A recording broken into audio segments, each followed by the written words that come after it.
Ako si Edita. At ako naman si John Dale. Welcome sa unang episode ng The Bosses. Boses sa likod ng screen, ang podcast kung saan binibigyang boses natin ang mga leader ng sarili nilang mga tinig. At ngayon, ang kwentong ating pag-uusapan ay ang tungkol sa mga nasa likod ng screen, lalo na ang mga virtual assistants na gumaganap ng mahalagang papel sa digital na mundo. Ngayong episode is sisilipin natin ang mundo ng pagiging BA. Paano sila nakikipagkomunikasyon, paano naangkop ang kanilang wika sa iba't ibang industriya, at ano ang mga hamong kinakaharap nila sa komunikasyong digital. Pero bago tayo magpatuloy, kilalanin muna natin ang ating panauhin ngayong araw. Isa siyang aktibong virtual assistant sa murang edad, may karanasan sa iba't ibang industriya, at isa rin sa mga tinig na patuloy na namamayagpag bilang isang BA sa kanilang karera. Grabe yun, namamayagpag bilang isang BA sa kanilang karera, no? Maaari mo bang ipakilala ang iyong sarili sa ating mga tagapakinig? Sabihin mo kung gaano nga ba katagal na ikaw sa industriyang yan at anong mga larangan ka kadalasan naka-assign? Yun, magandang umaga po sa ating lahat, magandang gabi, hapon, tanghali o kung anumang oras po ninyo napapakinggan itong podcast na ito 'no. So ako nga pala si Mark, 26 years old, eh, um, working na ako sa VA for 2 years and, pinaka, nagustuhan ko sa larangang ito, I mean kung saan ako madalas naka-assign is work from home kasi siya. So kahit saan puwede kang mag-work o ano. Tapos, ang pinakamaganda rin dito is nakikipag-usap ako sa mga, iba't ibang doctors, nurses, and also sa mga patients. So yun 'no, medical talaga yung kadalasan na larangan na napapadpad ka sa pagiging BA mo, tama ba ako? Oo, dun siya halos nakapaikot sa pagiging, sa medical, sa hospitals, clinics, gano'n. Medical. Pero itong BA na 'to 'no, naka-focus lang ba 'to sa medical o talagang kung ano yung skills, ano yung offer na puwede mong ma-ano, ayun talaga yung maaalok Hmm, mo sa kanila? oo, depende kasi siya, eh. So, iba't iba yung industry rin sa VA. So, it depends kung anong, services ang kaya mong i-offer sa client. For example, technical, music or banks, anything na na kailangan sa kahit anong industry. So ayun. Yun, may masasabi ka pa ba 'no, Ate Dita? Napakahusay, yun lang. Mahusay 'no. Makikita natin na sa iba't ibang larangan, siyempre iba't ibang mga termino, wika yung mga ginagamit natin diyan. Now, bago pa man mapahaba yung ating usapan at mas malalim nating talakayin, ihinto muna natin ito saglit, para bigyan ng transition ang susunod nating serye sa pagpapakilala na kung ano nga ba ang BA.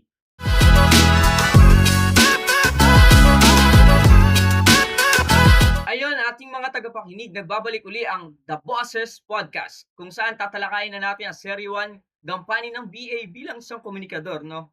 Ayan, bago ang lahat, simulan muna natin sa pinakaugat. Bagamat may mga naibahagi na sa unang part ng ating podcast, no? Ay aalamin pa rin natin ano nga ba talaga ang ginagawa ng isang BA. Iba-iba man ang kliyente nila o industriya, may isang layunin pa rin, maging tulay ng malinaw at epektibong komunikasyon sa digital na mundo. Ayun yung pinakamahalaga, eh, 'no? Yung maging tulay at malinaw na epektibong komunikasyon sa digital na mundo. Ngayon, ayan, para sa ating main questions, sa ating pangunahing tanong, paano mo ilalarawan ang trabaho at pangunahing tungkulin mo bilang isang virtual assistant? Ayun, mailalarawan ko siya gaya ng sinabi ko kanina, itong trabahong ito is parang na-e-enjoy ko siya kada araw na ginagawa ko kasi nagagawa ko yung iba ko pang tungkulin sa buhay o kung ano man yung mga trip ko pa na gawin habang nagtatrabaho ako. Tapos yung mga pangunahing tungkulin ko kasi dito bilang isang VA sa client na meron ako ngayon is ako yung parang personal assistant niya. So, yung mga bagay na hindi na niya kayang gawin sa oras na meron siya sa araw na yun is sa akin na niya, ibinibigay. Kasama dito yung mga pag-call sa mga patient and also yung mga, other admin tasks na puwede pa niyang ibigay sa akin. So ayun. So, yung lumalabas talaga 'no, parang online secretary yung trabaho niya 'no, na hindi niya kailangan pumunta dun sa mismong lugar na yun para i-set yung mga schedules, yung mga ano ba.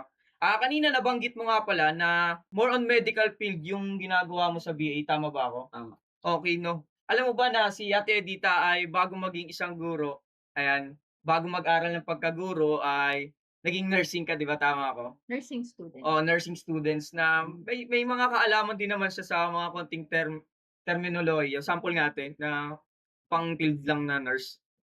Mga medical term, Oo, Medical term oo, like, may mga medical term kayo. Yung hindi masyadong diagnosis. oh, ayan, yung mga word na diagnosis na hindi mo masyadong makikita sa iba yung kahulugan lalo na dun sa may halimbawa sa technician. 'Pag sinabing diagnosis, parang more on kailangan i-check up yung computer. Pero 'pag sa medical field, tao talaga. yes.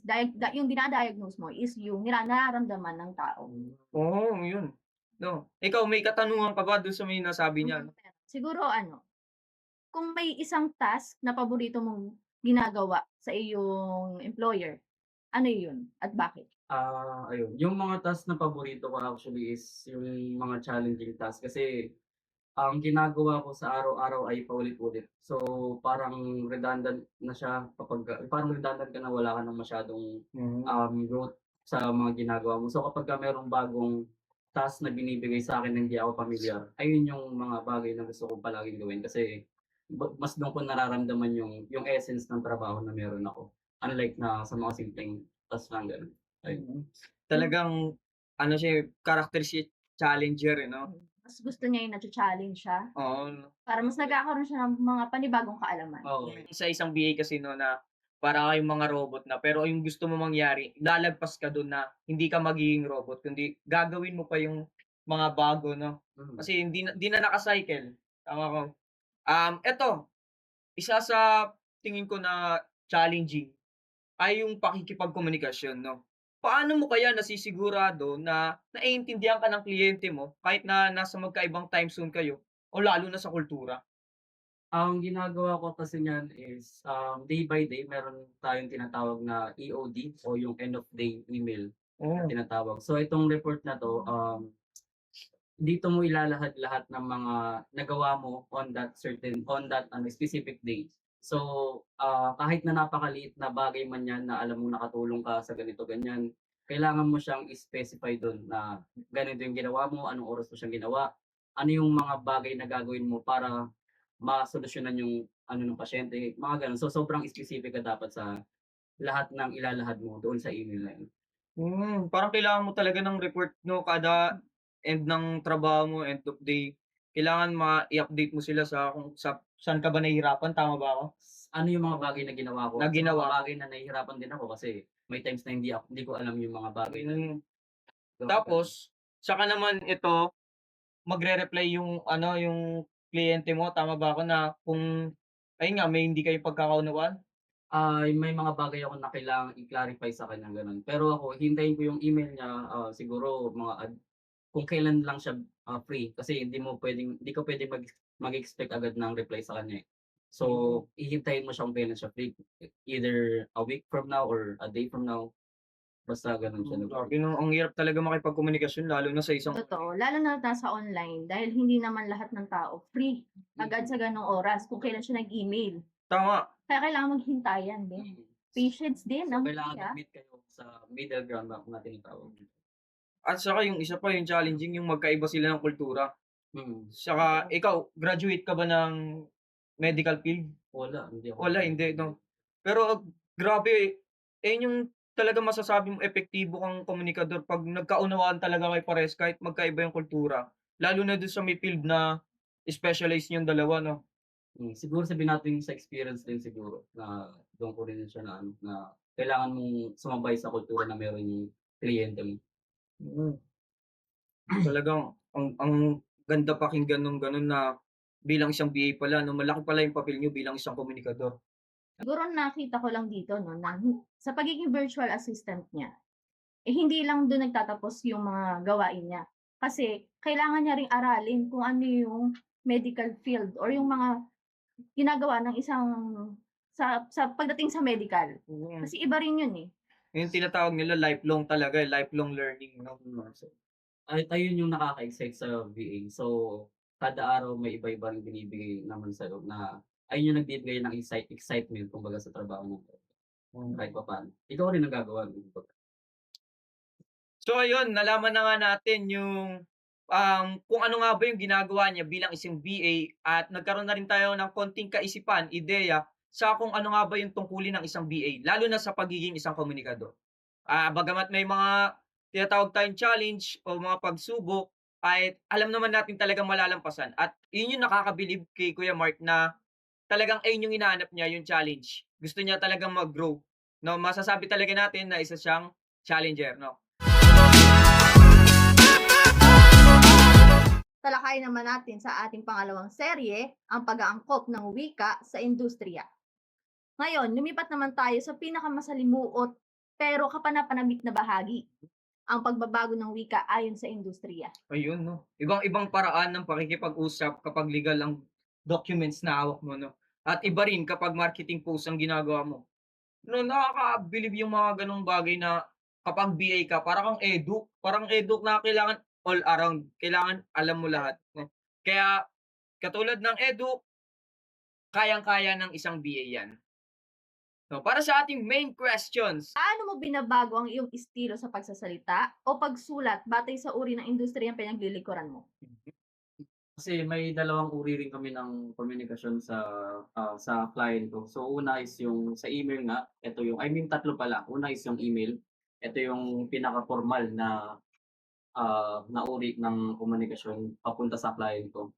Ito yung lahat sobrang detailed ng lahat ng ginagawa mo. So lahat kahit anong maliit man 'yan, malaki, basta kailangan andodo'n lahat ng hahanapin niya. Hindi na siya kailangang magtanong ng paulit-ulit kumbaga. Kasi sobrang ano siya, kailangan yung time rin ng ano mo, ng client mo is papahalagahan mo kaya dapat andodo'n lahat. Ta's meron namang, text, ito yung meron kaming application na ginagamit, ito yung parang text siya. Dito yung group chat namin, andito yung, patient, yung text ng patient, tapos yung sa doktor niya. Ito naman yung mga quick chats lang na for example, ipiping ako ng doktor, ayun ginagamit ko yun. Tapos yung isa is yung call. Eto nga yung minsan Google Meet madalas ginagamit lang namin, Zoom, ayan.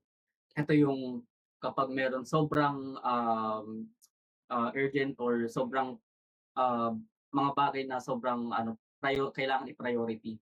Kumbaga, so urgently kailangan naming pag-usapan, which is sobrang bihira namin gawin, siguro once or twice a year lang. So ayun lang kami nag-uusap. Ayun, tapos, una sobrang, formal ko nga nung una pero nung mga bandang nabasa ko na yung galaw ng client ko, eh, kailangan ko siyang sabayan din sa kung paano siya kumausap sa'kin. Minsan ano lang, kahit hindi na nga formal, eh, basta yung mga bagay lang na hinahanap na ibigay mo lang kahit hindi na masyadong details. So kailangan mo ring sabayan yung pacing ng client mo. So gano'n siya nag-work. Alam mo yung natatandaan ko yung sinabi ni Sir Sobre 'no, na ang pinakamahirap sa makrong kasanayan yung pagsulat. Kung tatandaan ko. Napakahirap ng pagsulat kasi once na mai-send mo na nga yun, mabasa ng ano, ang hirap i-edit, hindi mo na hindi mo na ma-explain. Kaya kung mapapansin mo na medyo may mali nga dun sa pagkasulat mo, magpa-follow up yung ano, eh, yung client mo, eh. Pero yung maririnig mo sa kanya ang husay ng isang BA na pagka-send niya nandun na yung hinahanap nung client niya, hindi na kailangan mag-follow up pa ng, questions ng client niya 'no. Gano'n, eh, mahusay, eh. Saka ang pagpapalit ng estilo ate, 'no, maano mo na parang sa pagtuturo, 'di ba sa una, tulad ng kanina, Nag-formal siya. formal siya, formal. Kapag na-close mo na yung mga students mo, yun yung kanya na nahuli mo yung ano, Titik, yung yung kumbaga. pakikipagkomunikasyon mo sa kliyente mo ng kahit hindi naman formal, gano'n na yung gagawin mo. Yan, paano magsi-switch yung mga estilo kailangan mo talaga ng matinding observation 'no. Ngayon, may mga ilan pa kaming katanungan para sa tinanong namin kanina 'no. May mga tiyak bang mga salita na ginagamit lamang sa industriya na kailangan isaalang? Depende yun nga, depende talaga sa industry na meron ka. Pero sa'min usually nga ayun nga, yung mga medical terms, yung mga procedure codes, mga diagnosis codes. So itong mga codes na 'to, ito yung ECPT codes, ito yung, diagnosis code, ito yung mga ginagamit namin para sa claims. Yung claims, ito yung mga bagay na ito yung for example, payment from insurances. So kailangan yung mga codes na 'to is sakto sa meron sa pasyente na yun. Kasi kapagka nagkamali ka kahit isang number naman yan, for example, ang ginagamit namin madalas is 92014, ayan. So kapagka nagkamali ka diyan ng isang ano man lang, eh, maaapektuhan yung sa kung magkano ibabayad nila sa'yo at saka yung 'pag na-audit din yung clinic mo. So, sobrang crucial nitong ano na 'to, nitong mga codes na 'to sa, ah, sa sa clinic namin. So, kailangan familiar ka din sa mga yun. So, kailangan mo rin siyang pag-aralan. Tapos yung ayun nga yung mga diagnosis ko, ta's yung mga procedure codes naman, ito yung mga ayun yung codes pala, ito yung mga codes din na ginagamit sa mga, procedure na ginawa sa pasyente. So, sobrang crucial talaga niya kaya yung maliliit na information, kailangan mo talaga siyang bantayan at paulit-ulit mong basahin kapag ginagawa mo siya. Kasi hindi ka puwedeng magkamali. Puwede ka man magkamali pero, ano, as much as possible, 'wag. Ayun yung pinakaano ko, pagka unsure ka sa mga gagawin mo, 'wag mong gawin. So, kailangan sigurado ka, ayun. Isa sa talaga sa misconception nung mga tao 'no, dahil work from home nga yung VA, na okey lang kahit anong oras mo gawin, okey lang kahit magpasa ka ng kung ano-ano, 'di ba? Mm, Pero yung sa sitwasyon mo pala, talagang triple check kung kailangan. mm. Talagang ikaw makakatagal ka ba 'pag sa tingin mo nag-VA ka ng ngayon ng hindi mo pa napaghahandaan kung Hindi, eh, kasi sa pagsasalita niya lang kanina 'no, yung pag-e-explain niya na kailangan paulit-ulit mo 'tong, iche-check hmm, bago mo ise-send. Kasi kahit paulit-ulit na rin niya 'tong ginagawa at familiar na siya doon, talagang hindi mo maiiwasang magkamali, eh. Mm, At sa pagkakamaling yun, talagang maraming maaapektuhan. oo, totoo 'no, sa isa pa pasyente, makakasabi ka na konting pagkakamali mo baka buhay pa yung makukuha mo dun sa isang tao. totoo yun kaya sobrang laki din ng ginaganapan kahit papaano ng mga VA din na ano, kasi nga, maseselan yung mga information na hahawakan. Hmm, Kaya may tinatawag kami na PHI, ayun yung ano, kailangan talaga ayun yung parang training na kailangan mo sa information na ibibigay ibibigay at kukunin. kumbaga hindi ka dapat matakot sa audit kundi matakot ka sa pagkakamali mo na baka may bawian ng buhay dahil sa Totoo. action mo na yun 'no. Meron ka pa bang kadagdagang katanungan 'no para kay Kuya Mark? Siguro ito na lang, paano mo malalaman kung kailan ka dapat maging formal, maging casual o teknikal ang iyong gamit na wika? Ayun, depende siya sa work na ginagawa mo, within on that day. Kasi merong times na ano nga, na kailangan ka ng doktor, gawin itong mga bagay na 'to tapos ayun nga kapagka inano mo siya sa email, kailangan sobrang formal ta's, establish yung ano. Ta's yung casual naman is kapagka may mga quick message lang si doc na, for confirmation ano yung magkano yung binayad ng pasyente or ano yung mga medical, procedures na ginawa. Mga quick chats lang ba kumbaga, may mga quick information na kailangan. Tas sa mga technical naman, ayun kasama na rin siya sa pagiging formal kasi, yung pagiging technical kasi ayun nga, isang maayos siya na email kumbaga. Hmm. Eto dito sa parte na pagiging casual 'no, may time ba na si client nakikipagkulitan sa'yo? Oo, meron. Lalo kapagka maraming pasyente siyempre maraming pera kumbaga, pagka mga gano'ng bagay. So, kailangan hulihin mo rin yung vibes ng client na binibigay sa'yo. Kailangan mo ring sabayan 'yun Yung humor niya? para may connection kayong dalawa. Hmm. Pero siyempre mas as much as possible maganda yung genuine rin na inaano, hindi mo lang siya iniikot sa pag-ano. Pero sino yung unang nag-i-insist sa inyo ng gano'n, yung si client talaga? Siyempre si client kasi hindi mo alam 'pag ikaw nag-insist, hindi pala siya, In-stress pala siya sagot, sa work opo. 'no?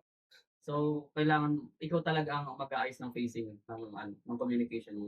Hmm, Naging virtual assistant, talagang marami tayong nalaman na bagong kaalaman. Talagang ito bagong-bago talaga 'to sa aking pandinig, eh, yung kanilang trabaho at kung gaano pala ito kahirap din. hmm. Hindi siya parang kung iisipin mo parang madali lang siyang pakinggan, Mm, pero sa totoo napakahirap niya din bilang isang trabaho. Kailangan dito ng, talagang pagtitiyaga din Pagtitiyaga ano, at saka ano 'to, eh, determinasyon. tulad dating mga eduk 'no, eduk students na talagang mag-aaral at mag-aaral ka pa rin dito, Totoo. sa kanilang trabaho. Tsaka habang dinidiscover mo yung trabaho nila malalaman mo na bawat trabaho may sarili talagang ano, eh, 'no, mm. pagsubok and saka ayun tungkulin na napakahalaga talaga sa mundo natin. Tsaka eto, yung hindi ka magtatagal sa isang ano na yan, almost 2 years ka na 'di ba? Hindi ka magtatagal sa sitwasyon mo na yun kung di ka mahusay na komunikador. Alam mo ba yun? Siguro sabihin natin gano'n. Kasi kung talagang di ka nagustuhan base sa sinulat mo, pananalita mo sa client mo, siguro ano ka ngayon, eh, Hindi mahihirapan ka na humanap ng ng isang trabaho. Ayun yung isa sa pinaka-downside din ng VA. So kapag di ka na nagustuhan ng client mo, since wala kayong contract na pwede ka nang paalisin ng araw na mismo na yun. Hindi mo na kailangan ng 1 month to So parang Walang batas na wala. na Ayun yung mamamagitan. ayun yung medyo downside rin, I mean, na ng ibang side ng VA. So ready ka dapat na mawalan ng trabaho anytime. Oo. Ay ngayon, may tanong si Ate Edita sa'yo. Karaoke king ka ba? Hindi ko sure. Sure. Ayan. Pero bago ang lahat ng 'yan, bago natin tanungin talaga, karaoke king nga ba si Kuya Mark, ay magkakaroon muna tayo ng konting break para bigyan ng transition itong ating segment ng karaoke king ka ba? At ngayon, bago tayo magpatuloy sa ikatlong serye ng ating talakayan, let's lighten things up. Yeah. It's time for our fun segment. Sabay tayo. 1, 2, 3. Karaoke king ka ba? Ah. Ayan. Ayan. Tatanungin ka namin kung bibigyan ka ng pagkakataon na mag-perform ng kanta. Ano ang kakantahin mo o pipiliin mong kanta at bakit? Oo, tama no. Hindi lang kami pang seryoso. We also want to know what songs gets you in the karaoke groove. Yeah. Ang madalas kong pinapakinggan ay kinakanta yung Go the Distance ni Michael Bolton. Maganda rin siya tungkol sa parang awit ng determinasyon, mga paglalakbay sa buhay, mga gano'ng bagay. And mga goods na rin. Isa yun sa hindi ko inaasahan na isasagot niya sa akin. Kasi madalas kong nakakasama. Alam mo, kakantahin yun dapat. Earl Agustin. Pwede rin. Ayan, pero ang ganda no, nabigay mo na yung kanta na nagbigay sa'yo rin ng inspirasyon na yun tungkol din sa paglalakbay. Ganun. Ayun yung mga nagpo-fuel, kumbaga. Alam mo ba na excited na ang ating mga tagapakinig? Kaya excited na kami mapakinggan ang iyong version. Pwede mo na ba i-try yan ngayon? Pwede. I have often dreamed of a far-off place where a hero's welcome would be waiting for me, where the crowds would cheer when they see my face, and a voice keeps saying, "This is where I'm meant to be. I'll be there someday. I can go the distance. I will find my way. If I can be strong, I know every mile will be worth my while. When I go the distance, I'll be right where I belong." Lamig ng Gusto mo rin ba akong kumanta? Hindi na. May tumatak ba sa'yo na kahit isang word or wording dun sa kinanta niya? The distance. Oo, yun talaga. Yung isa rin sa naano ko, I will find my way. Talagang, nakwento niya nga kanina na ang isang VA di yan madali. No? Walang madaling trabaho. And bilang isang VA, hindi yan madali. Pero yung hinahanap niya talaga, challenge. Yun talagang challenger talaga siyang tao. No? Kaya, I will find my way. Na kahit sa bagay na alam niya na problema, suliranin, pero talagang hahanapan niya ng isang butas para makalusot dun sa na yun. No? Hindi ba talagang para makanta niya talaga yung tinatawag niyang progress. Diba? Gusto niya ng growth. Yun yung nakakabilib sa kanya. No? May masasabi ka pa o gusto mo na end yung karaoke king natin? O gusto mo kumanta ako? Hindi na, talagang wow. Yun talaga yung masasabi ko, napakagaling. Hindi lang siya mahusay sa kanyang trabaho, talagang mahusay din ang kanyang boses. Diba? Ang boses niyan. Pero yung akin, ayaw mo talaga i-try. Ayan. Bago nga pala natin pagpatuloy ang ating podcast ngayon, no? Ang susunod na serye natin ay mga hamon sa komunikasyong digital. And bilang isang BA, nasabi mo na hindi talaga madali. May mga pagsubok talaga. Lalo na doon sa may komunikasyon. Pero hindi ko naman alam kung baka mamaya napakadali lang pala sa'yo talaga makipagkomunikasyon. Baka talent mo na yun, inborn talent. No? Treasure na yun. Sabaga sa'yo. Kaya magbabalik ang The Bosses Podcast. Hindi mawawala ang mga pagsubok, lalo na sa komunikasyon. Kahit eksperto ka na, may mga bagay pa rin hindi inaasahan. Tama, isang emoji lang minsan may ibang ibig sabihin na sa ibang kultural na kaya mahalaga na pag-usapan yung mga hamong ito, 'no? Ano nga ba yung tanong talaga natin kay Kuya Mark ngayon? Ano ang mga karaniwang problema mo sa paggamit ng wika sa pakikipag-ugnayan sa iyong mga kliyente? Mga problema, di ko naman siguro siya ma-consider na problema, pero isa siya sa mga dapat pa rin maging cautious kumbaga. Kasi iba yung kultura ng Pilipino saka, mga US, mga tao sa mga American. Kasi, sa Pilipino kasi madalas meron tayong alam mo yung traditional na nahihiyang sabihin yung mga gusto nating sabihin lalo kung alam natin makaka-offend sa kanila, mga gano'n. Ang dami nating paligoy-ligoy kumbaga. Kasi sa mga US, na client ko madalas gusto nila straightforward.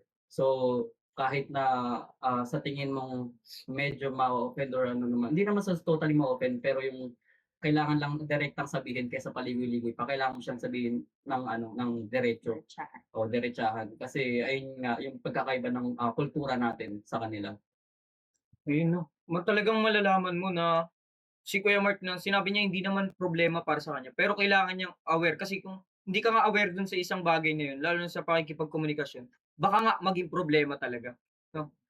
Ayun, meron ka bang karanasan kung saan nagkaroon na kayo ng hindi pagkakaintindihan at paano mo ito nasolusyonan? Hindi pagkakaintindihan, hindi ko siya ma-consider na hindi pagkakaintindihan kasi sobrang normal lang naman niya as long as naipapaliwanag mo kung bakit mo nagawa itong bagay na ito na hindi niya ine-expect. So, kailangan lang maging kumbaga, depensahan mo palagi yung, way of communication na ginawa mo sa kanya. So, ayun. So, parang normal lang talaga siya na magkaroon ng gano'n, na hindi maiwasan. Wala naman yung sobra talagang problema, eh, 'no, na kailangan lang talaga yung bagay na yun para mas maiwasan nga yung Mm. tinatawag nating problema sa larangan na yun, 'no? Eto, isa pa nga sa mga katanungan na maaaring ibahagi ni ate, 'no? siguro ano na lang yung maipapayo mo sa mga baguhang VA para mapanatili nila ng maayos yung komunikasyon nila sa kanilang mga kliyente? Isa lang, be honest. Ayun lang, sa lahat ng mga gagawin mong bagay kailangan honest ka. Sa mga pagkakamali na ginawa mo, honest ka. Kung may mga bagay kang ginawa na ano, na alam mo hindi ka aya-aya, pero kailangan mo siyang baguhin in the future, kailangan sabihin mo sa kanya kasi ayun yung binabayaran sa'yo, yung integrity kumbaga. Kailangan, kahit walang nakakakita, kahit na hindi napansin ng client mo, kailangan mo siyang i-report kumbaga.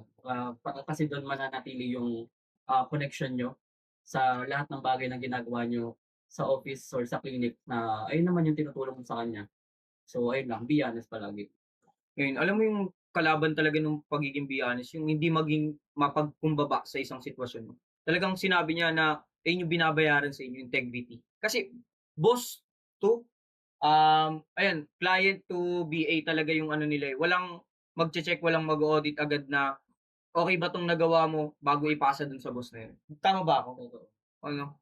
So straight siya na ano, communication. Tsaka isa pa yung pagsabi mo na kailangan talaga straightforward na, eh, nalaman mo yung isa sa mga, ano, eh, katangian talaga ng mga Pilipino, eh, na imbes na masabihin nila yung totoo, pinapaligoy-ligoy pa nila. Pero yun sinabi mo, kahit na kung anong kultura mo dapat maging open ka talaga, straightforward dun sa Mm. isang bagay na nagawa mo, 'no? Meron pa isa, eh, ano bang mga hakbang ang ginagawa mo upang maiwasan ang miscommunication? Alam ko na banggit mo na kanina 'to, eh, pero gusto namin talagang specific na step para may mapulot naman kami kahit papaano. Yung, miscommunication ba? Oo, paano natin maiiwasan yung miscommunication na yan? Siguro ano, hindi natin talaga siya maiiwasan pero ano, kailangan lang aware tayo sa lahat ng ginagawa natin. Na oo, totoo na minsan paulit-ulit yung mga ginagawa natin na parang sobrang basic na lang para sa'yo. Pero as much as possible kailangan awareness talaga na kahit na sobrang kaya mo na siya, kailangan pa rin iniisip mo na trabaho 'tong ginagawa 'to, hindi lang 'to parang laro-laro lang na ano. So ayun lang, awareness lang talaga. Awareness. Ano talaga masasabi mo dun sa pinayo niyo? Sa pinayo niya talagang tama, eh. Sa lahat naman ng gagawin natin 'no, kailangan maging honest. Oo, at isa pa, makikita mo sa kanya yung be humble. Hmm. Sabi niya kanina kahit paulit-ulit na yung ginagawa mo talagang kailangan mo ng awareness para maiwasan mo yung pagkakamali. Kasi 'di ba, sabi nga 'di ba, ang masyadong mataas ibinababa, 'di Binababa. ba? Ayun nga.